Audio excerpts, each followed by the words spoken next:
మా జయసుధ గారితో. జయసుధ గారు, లాస్ట్ ఇయర్ మీరు జ్యూరీ కమిటీ చైర్పర్సన్గా ఉన్నారు. సో ఆఫ్టర్ ఆల్మోస్ట్ 10 ఇయర్స్ మన తెలంగాణ ప్రభుత్వం ఈ అవార్డ్స్ని మళ్ళీ ఇంట్రడ్యూస్ చేసి గద్దర్ అవార్డ్స్ పేరిట ఇస్తూ ఉన్నారు.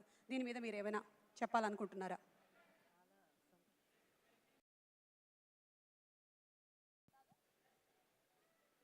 చాలా సంతోషంగా ఉంది. లాస్ట్ ఇయర్ కూడా చాలా గ్రాండ్గా జరిగింది. లాస్ట్ ఇయర్ కంటే ఈ ఇయర్ ఇంకా గ్రాండ్గా.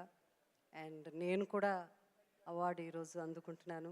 చాలా సంతోషంగా ఉంది. మా ఆర్టిస్టుల కంటే అందరికీ కావాల్సింది ఆ అవార్డ్సే కదా.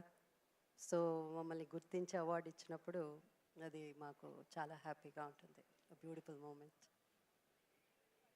Thank you so much Jayasudha garu. అలాగే మీరు సహజ నటి, ఎన్నో అద్భుతమైనటువంటి పాత్రలతో అలరించారు. చిరస్థాయిగా మా మనసుల్లో స్థానాన్ని సంపాదించుకున్నారు.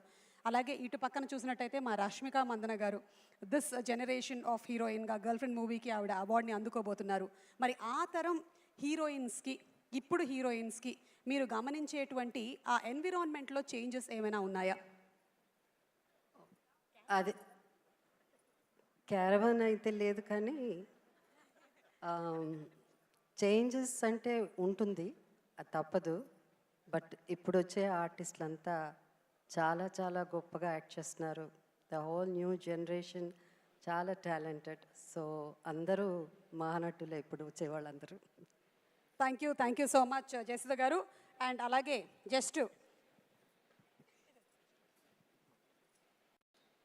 కొంచెం మనం ప్రయత్నించినట్టయితే సాధించలేనిది ఏమీ లేదు అన్నదానికి నిదర్శనం.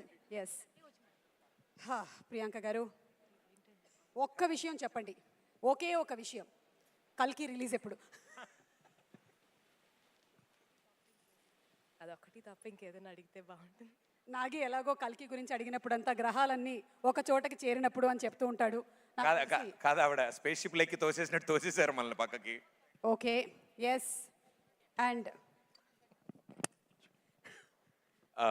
మా రాహుల్ రవీంద్రన్ గారు ఇక్కడే ఉన్నారు. అసలు వెరీ గుడ్ స్టూడెంట్ లాగా చాలా చక్కగా బాగా చదివా, నీట్గా పద్ధతిగా ఏం తెలియని అబ్బాయిలాగా అలా కూర్చుని నవ్వుతున్నారు.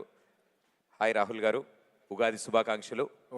ఉగాది శుభాకాంక్షలు అందరికీ. జస్ట్ ఇక్కడికి వచ్చిన హాసిని గారికి, అలాగే రితీష్ గారికి, అండ్ పెద్ది మా రామ్ చరణ్ గారికి వెరీ వెరీ హార్టీ వెల్కమ్.